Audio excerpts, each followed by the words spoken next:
safe accommodation through shelters or vacancy placements, transport vouchers to reach services, case management led by trained child protection workers who coordinate across health, police, and welfare and other legal services.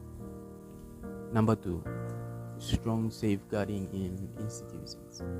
Written codes of conduct for staffs and volunteers, zero tolerance for sexual protection in school events. Also, mandatory reporting protocols with designated focal points and timelines. Routine background checks and references verification for any. Number three, community-led norms change. Dialogue groups with parents, elders, and pastors and youth to challenge myths. For instance, she consented, or it was love relationship, or compensation ends the matter. The other thing, positive masculinity programs for boys and girls, boys and men that emphasize care, consent, and responsibility. One more thing, public commitments by chiefs, ward councillors, and clergy that abuse will be reported and not settled privately. And lastly, inclusion of people with disabilities in planning and delivery, so interventions will be reported and not settled. Lastly, inclusion of people with disabilities in planning and delivery, so interventions are accessible and relevant. Number four, school-based prevention and safe reporting. These are a few of the strategies that should be taken in schools. First and foremost, age-appropriate curriculum on body safety, boundaries, digital risk, and help seeking. Next is student clubs and peer mentors who promote respectful relationships and know how to escalate concerns. Thirdly, anonymous reporting, lock boxes, trusted teacher lines, WhatsApp, SMS journals, etc. And lastly, safe transport plans. Vetted drivers, such as vetted drivers, group work, home systems, and license with PMV operators. Number five, digital safety partnerships. The three things that I can think of. Number one, telecom MOUs for rapid takedown of CSE content and support to law enforcement when legally warranted.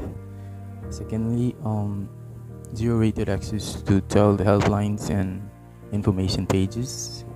And lastly, parent workshops on phone settings, privacy, and monitoring that respects children's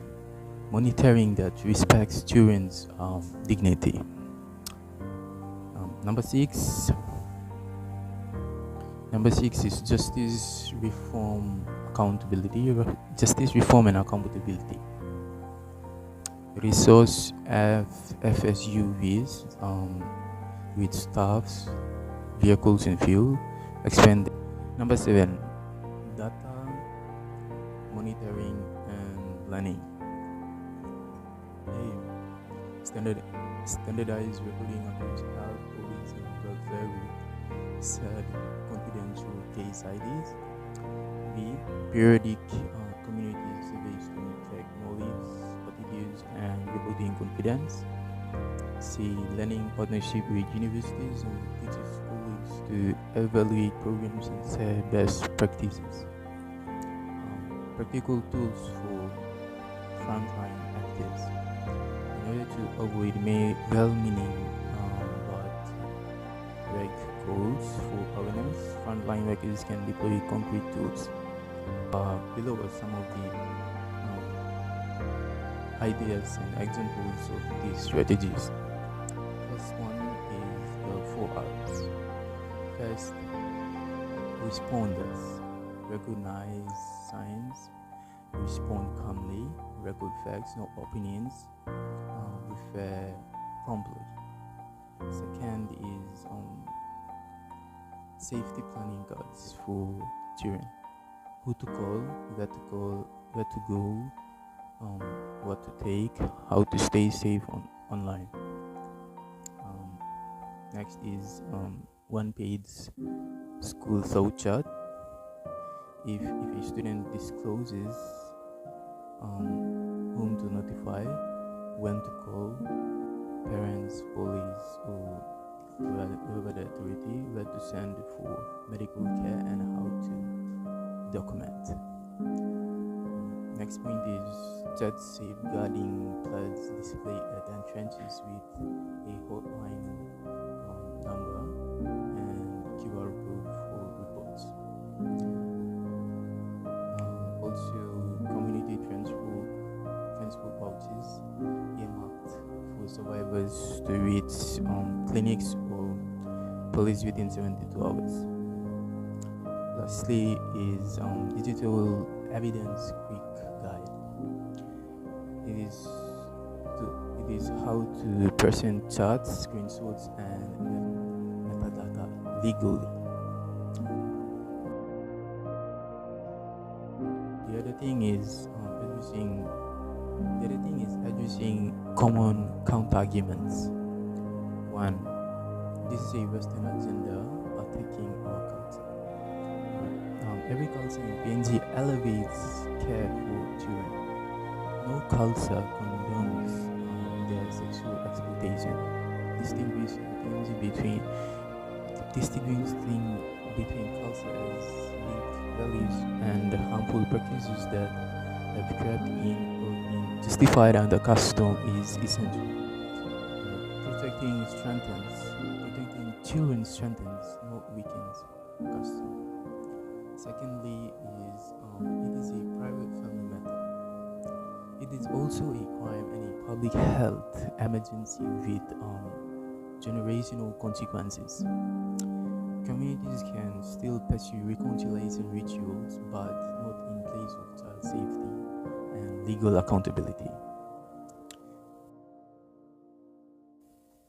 Recommendations, some of the few that I have. Resource and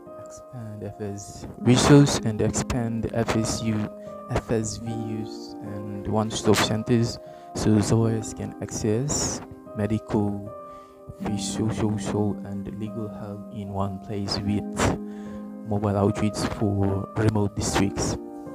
Mandate and monitor safeguarding across schools, churches, NGOs, sports clubs, and workplaces that interact with children. Integrate body safety and digital literacy into school curricula for upper primary onward with teacher training and simple culturally attuned lesson plans. Create child-friendly reporting channels, anonymous SMS or WhatsApp lines, lockbox in schools, and designated safeguarding offices in wards and parishes. To conclude the presentation, addressing child sexual abuse in Papua New Guinea is not a matter of importing foreign solutions. It is about drawing on the best of the PNG strengths, communal care, faith, resilience, and a deep cultural commitment to protecting the young while building practical systems that makes disclosure safe, services reachable, and justice reliable. The challenges is complex because child sexual abuse thrives in gaps in services, in trusts, in norms that name harm clearly, and in the will to hold offenders accountable. yet none of these gaps are immovable. With the survivor-centered care, a strong safeguarding community-led norms change, a digital era vigilance, and a justice system that is both accessible and human. PNG can markedly reduce child sexual abuse and heal those already harmed. Protecting children is not just a legal duty, it is a moral promise to the nation's future.